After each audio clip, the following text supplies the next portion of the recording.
soy Carlos Malamud, soy catedrático emérito de Historia de América de la UNED, la Universidad Nacional de Educación a Distancia en España, y también investigador principal de América Latina del Real Instituto Elcano, que es un think tank español de relaciones internacionales.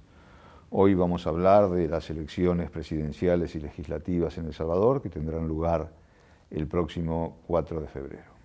Tanto las elecciones presidenciales como las legislativas que tendrán lugar en El Salvador próximamente son unas elecciones prácticamente sin misterio.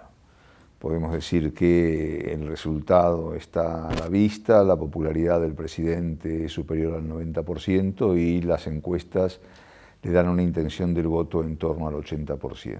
Es más, la suma de los 5 candidatos de la oposición, todos juntos, no llega al 10% de los votos, lo cual nos da una idea de la distancia abismal que separa al candidato a presidente de los candidatos opositores, ¿no? En el Congreso pasa algo similar. El Congreso fue reducido en esta legislatura de 84 diputados a 60. Lo que dicen las encuestas es que probablemente 57 sea de Nuevas Ideas, el partido del presidente, mientras que Arena tendría 2 y el Partido Demócrata Cristiano tendría solo 1, ¿no? Y aquí obviamente lo que cabe preguntarse a la vista de estas proyecciones y en caso sobre todo de que se hagan realidad es si el fin del pluralismo político en El Salvador está próximo, está cercano, si vamos a observar el final del sistema de partidos y por lo tanto la capacidad de que haya una alternancia en algún momento próximo de la vida política salvadoreña, lo cual obviamente está complicado, ¿no? Es decir, y esto sin lugar a dudas es muy perjudicial para la democracia en El Salvador, que últimamente brilla por su ausencia, ¿no? De todas maneras, esta hegemonía, por así decirlo, de Bukele, se apoya por un lado en el control que el oficialismo tiene de los restantes poderes del Estado. El control del Parlamento le permitió renovar y remover magistrados y el Poder Judicial a su antojo. Esto permitió que las altas instancias de judicatura sean controladas por el bukelismo, de forma tal que cuando se planteó la posibilidad de la reelección, algo que la Constitución salvadoreña rechaza de forma taxativa, el artículo 52 es muy claro al respecto, incluso advierte a los parlamentarios de que no deben hacer caso a un presidente que se niega a entregar el poder en fecha y forma. Sin embargo, la Sala de la Constitucionalidad, controlada por el bukelismo desde 2021, le buscó la vuelta legal al artículo 152, lo reinterpretó de una manera bizarra que dirían los franceses, diciendo que si 6 meses antes de la elección el presidente no estaba en ejercicio del cargo, podía presentarse a la reelección. Y entonces no renunció, lo que hizo fue pedir una especie de licencia, aunque sigue controlando, tanto él como sus hermanos, sigue controlando el poder, y colocó al frente del Ejecutivo a su secretaria privada, la señora Rodríguez de Guevara, una persona totalmente fiel al presidente que lo viene acompañando desde sus épocas en la alcaldía de San Salvador. Entonces, esto es el tejido legal, por así decirlo, que permite a Bukele presentarse a la reelección, pero esta no sería posible sin ese gran respaldo popular. Hablaba de una popularidad del 90%, una popularidad que se sostiene, por un lado, sobre los grandes logros obtenidos en su combate a la delincuencia, al crimen organizado, y por otro lado, en los éxitos económicos. Pero tampoco debemos olvidar la existencia de una oposición dividida y fragmentada. Fue imposible unir al antibukelismo de manera tal de que a estos comicios se presentan 5 candidatos, es decir, por la oposición, 2 por cada uno de los partidos tradicionales, por un lado el partido de izquierda, el FMLN, el Frente Farabundo Martí para la Liberación Nacional, por la derecha el conservador Arena, luego hay un partido que emerge de la sociedad civil, Nuestro Tiempo, y finalmente dos partidos minoritarios a las cuales las encuestas le dan sumados en torno al 2% de los votos, lo cual es una cantidad totalmente marginal. Con estos mimbres, por lo tanto, la opción de que haya una segunda vuelta es prácticamente descartable. Nadie piensa en El Salvador que pueda haber una segunda vuelta. Y el tema es que, con toda probabilidad, el bukelismo en el ejercicio del poder seguirá siendo una realidad en El Salvador. Obviamente la seguridad es clave, es determinante para explicar el éxito y la popularidad de Bukele. Sin la lucha contra las maras, contra las pandillas, esta no sería posible, este grado de implantación, de éxito que tiene Bukele ante la sociedad salvadoreña. Tengamos en cuenta que en 2015 la tasa de homicidios por 100.000 habitantes, que es como se suele medir la incidencia de la criminalidad en El Salvador, era de 106 personas por cada 100.000 habitantes, mientras que se redujo dramáticamente en los años siguientes, sobre todo a partir de la llegada de Bukele al poder, y en 2022 la tasa fue de solo 8 asesinatos, 8 homicidios por cada 100.000 habitantes. Esto nos está diciendo, por un lado, que había una demanda social en El Salvador de mayor seguridad, de protección por parte del Estado. Buena parte de la sociedad se sentía desamparada ante la omnipresencia de las maras. Las maras chantajeaban de forma permanente a los pequeños comerciantes y empresarios, a los trabajadores, a los campesinos. Las maras reclutaban ya no adolescentes, sino niños y niñas para ponerlas al servicio de sus actividades criminales. Las maras coaccionaban de forma permanente a la población, de manera tal que el clamor por una mayor protección era absoluto. Y en esto llegó Bukele y mandó a parar, como dirían en Cuba. La cuestión es preguntarse, bueno, cuáles son los mecanismos, cuán efectivos son, a qué precio se está logrando este tipo de cosas. Ya en el pasado, otros presidentes salvadoreños, como Sánchez Serén, por ejemplo, del Frente, habían negociado con las maras, con las pandillas, para que redujeran su actividad criminal. Esto les valió un trato preferencial en las prisiones y, de hecho, según algunas fuentes, y pese a todo su discurso confrontacional, abiertamente confrontacional contra las maras de Bukele y sus allegados, hay trascendidos de que el gobierno sigue negociando con las maras, ¿no? Inclusive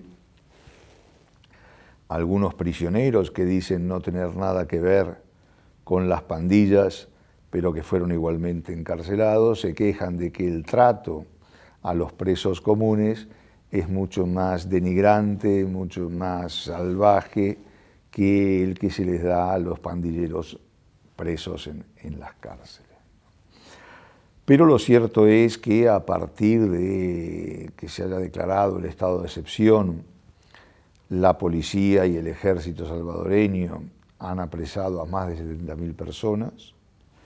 En su día se dijo que había en torno a 70.000 pandilleros en El Salvador. La cuestión es si todos los que están presos son pandilleros y por lo tanto el problema se había resuelto, aunque según fuentes policiales hay buena parte de los mareros que siguen en libertad, obviamente habiendo reducido el nivel de su actividad, pero siguen en libertad. Por lo tanto, esto implica o implicaría que hay una gran cantidad de esos 70.000 presos que son inocentes o que están porque a alguien se le ocurrió, bien porque tenían tatuajes que no debían tener. Hoy es muy rentable en El Salvador quitarse los tatuajes por láser de manera tal de poder pasar más desapercibidos frente a la represión policial. También hay denuncias anónimas que sirven para gatillar encarcelamientos. También hay reacciones de la gente ante el abordaje policial, que alguien se pone nervioso, tartamudea y eso vale la pena para ser llevados presos, teniendo presente que en plena vigencia del estado de excepción, la policía estableció que sus efectivos debían cumplir unas cuotas semanales de encarcelamientos. Para poder tener el reconocimiento público por su labor, debían encarcelar al menos a X decenas o centenares de personas. Esto parece que con la cercanía de la elección, el deterioro en algunas cuestiones de seguridad o la sospecha de un deterioro, ha aparecido en una cárcel de El Salvador un muerto, cosa que va totalmente en la dirección contraria al lenguaje oficial, al mensaje oficial de que la paz es prácticamente absoluta, ¿no? Entonces, el estado de seguridad supuso que los derechos de los presos prácticamente desaparecían, no hay lugar al debido proceso, las defensas se la ven y se las desean para representar a sus defendidos, no hay expedientes del juicio realizados conforme a derecho, ni que los acusados ni sus defensores lo puedan consultar para ejercer la defensa. Hay procesos masivos y colectivos, lo cual evidentemente es una clara vulneración de los derechos humanos, ¿no? Y la gran pregunta en torno a esta política de represión del crimen organizado, que se vende como un gran éxito, es si se trata de una política sostenible en el tiempo, a medio y largo plazo. Sostenible tanto desde una perspectiva económica, es decir, cuántos recursos públicos está insumiendo, y es algo marcado por una opacidad total. En realidad toda la política de seguridad del buquelismo está marcada por la opacidad, es sumamente opaca, muy poco transparente o nada transparente. Entonces, cuán sostenible es, por un lado, económicamente, pero también cuán sostenible es desde el punto de la eficiencia en la represión.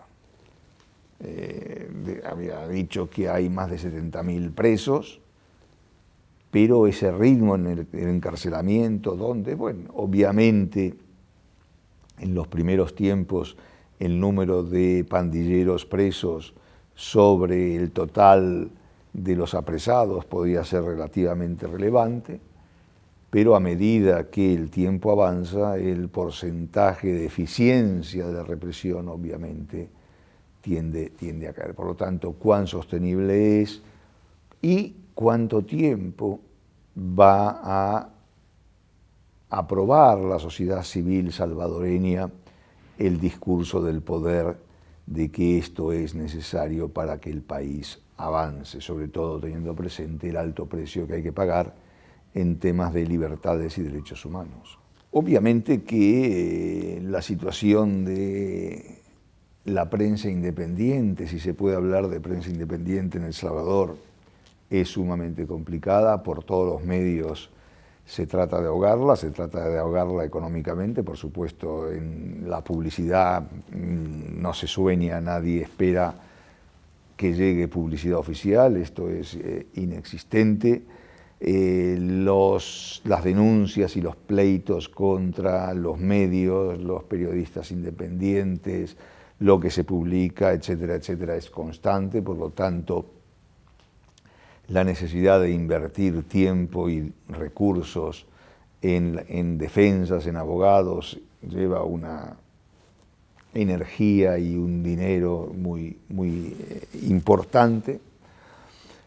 Pero este no es el único problema que hay que enfrentar, ¿no? Es decir, lo que hay que enfrentar también es un discurso oficial sumamente elaborado, ¿no? Es decir, hay que recordar que Bukele es publicista de profesión, ha tenido previamente un manejo muy eficiente en las redes sociales. De hecho, eso fue uno de los elementos, no el único obviamente, pero uno de los elementos que lo catapultó al poder. Y desde el gobierno se elaboran unos materiales muy sofisticados desde la perspectiva del mensaje que se quiere hablar. Por ejemplo, vídeos donde aparecen centenares o miles de presos formados de una forma muy ordenada, casi desnudos en los patios de las cárceles. No son trascendidos que hacen circular los presos, sino que son parte del mensaje oficial.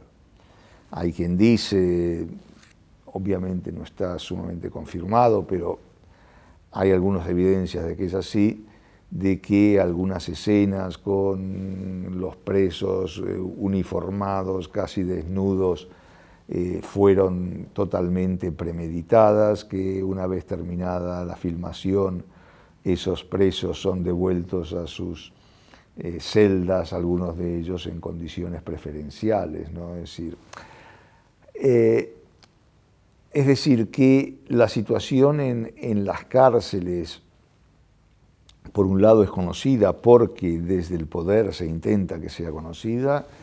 Esta idea de crear macrocárceles donde los presos prácticamente no tienen ningún derecho, pero lo que es menos conocido es en qué medida hay presos de varias categorías, cuáles son los privilegios de uno y los no privilegios de los otros, qué trato de favor reciben los pandilleros, etcétera, etcétera, etcétera, ¿no? Entonces, desde el punto de vista de la información, obviamente la situación en El Salvador es sumamente complicada, delicada, y un periódico como El Faro, que llegó a ser referencia no solamente en su país, sino en general en toda América Central, hoy pasa por una situación sumamente complicada y delicada, pese a la gran profesionalidad y la relevancia del medio. El éxito de Bukele en sus políticas de orden público ha captado la atención de prácticamente toda América Latina. Desde México hasta Argentina y Chile, muchos políticos, sobre todo de la extrema derecha, pero no solo de la extrema derecha, sino también de la extrema izquierda, sueñan con tener una política de orden público tan eficiente como la de Bukele. A tal punto que en algunos países de América Central han comenzado a surgir delegaciones o sucursales de Nuevas Ideas, el partido oficialista de El Salvador. Y hay un interés en replicar buena parte de los mecanismos puestos en marcha. La idea de las macrocárceles, por ejemplo, es una cuestión de la cual en Ecuador, por ejemplo, o en otros países, se piensa. Hay que tener en cuenta que el problema del narcotráfico en los últimos años se ha convertido en una seria amenaza, no solo para las sociedades latinoamericanas, sino para la propia democracia latinoamericana, ¿no? La corrupción permea prácticamente en buena parte de los países y esto hace que el tema del orden público sea cada vez más una cuestión de Estado. El problema es que hasta ahora se piensa más en soluciones individuales, cada país hace la guerra por su cuenta, que en políticas coordinadas, políticas donde converjan las posiciones de los diversos países, políticas que permitan de alguna manera a su forma, a su modo, hacer un avance en la integración regional. Pero esto es algo que de momento brilla por su ausencia, aunque afortunadamente se están dando algunos pequeños pasos en la buena dirección, ¿no? Pero lo que sí es verdad es que Bukele se ha convertido de alguna manera en uno de los grandes referentes latinoamericanos, por lo menos para una parte importante de las sociedades latinoamericanas. Hay quien se pregunta si es posible una confluencia del modelo Bukele desde la perspectiva del orden público con el modelo Milei desde la perspectiva económica, con lo cual la pinza sería ya firme y potente sobre las sociedades democráticas latinoamericanas. Y la relación con España, que es complicada, va a seguir siendo difícil, ¿no?